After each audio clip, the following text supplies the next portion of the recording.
Hey there, today we're going to be taking a look at Fortnite running on the 1135G7. Now this is at the lowest possible preset, which does set the 3D resolution down to 44%, and I currently am testing right now with the graphics renderer set to the alpha version of the performance one.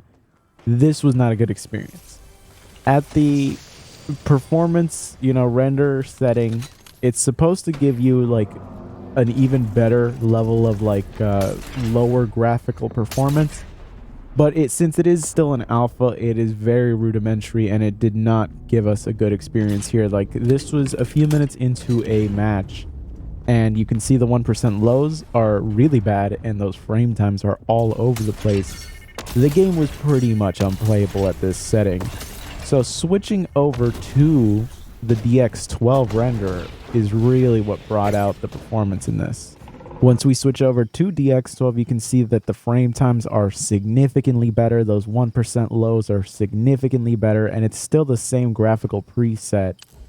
The main issue really is just the fact that since the internal render resolution needs to be dropped down to 44% for the lowest setting, you really sacrifice a lot of the visual qualities, and it makes playing the game a lot harder, especially if you're going to be fighting enemies that are further away. Now, this ended up still being a win for me. Like, I ended up actually like getting a victory royale in this game. That unfortunately didn't get captured properly because on OBS, I ended up running out of space. But here you can see the end screen. I managed to screenshot it.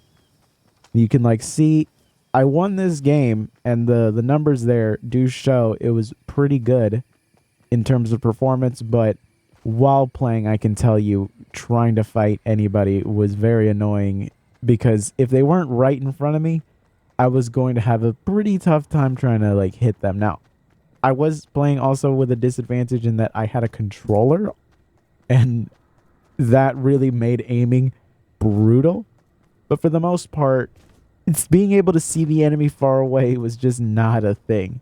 If enemies were further away, it was practically impossible to really like see them clearly enough that I would feel confident being able to hit them far away. Up close didn't really matter, but it was far away targets that were really the big problem here. So this is one of those games where it's really up to what your tolerances are. For sure the numbers are good. The render resolution is not that great. It could be better. Could be significantly better for sure. But if this is like something that this is just the only way you can play the game and you really want to play, you can get it done and you can win. Now, obviously, I think the game I was in was just pretty much nothing but bots because I don't know how I won, you know? Like, I did not feel confident in my shooting or anything like that. It must have just been mostly or almost entirely bots left by the end. But you can win in the game in these settings. It's just not going to be the greatest experience, but overall you can just see I don't really run into a lot of people in this until like the very end, which is unfortunate because that's the part where I actually end up winning the game, and I ran out of like storage while recording, which is so unfortunate.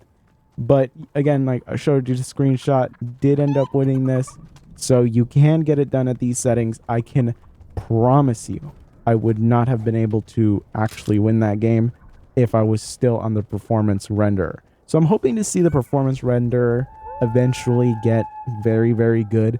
But as of right now, I would at least avoid it on this specific CPU GPU combo. But the DX12 renderer is great. And I also did test the DX11 one, but the performance on DX12 was just so much better that I didn't even bother really showing you DX11. DX12 is what you should go for. Skip over the performance one, at least as of now. Go directly to DX12, and you'll actually be able to play the game, And if you're willing to drop down to 720p, you'll be able to get better performance, but the internal renderer is already at 44% here. If you drop it even more than that, you're definitely not going to be able to see anything. But anyways, that is enough of that, guys. I will see you guys next time. Again, if you're interested in picking up a laptop with this chip, check out the Walmart affiliate link down below, and also check out the Amazon affiliate link for a laptop that I think is a overall more rounded and better off system for more money, of course. So I'll see you guys.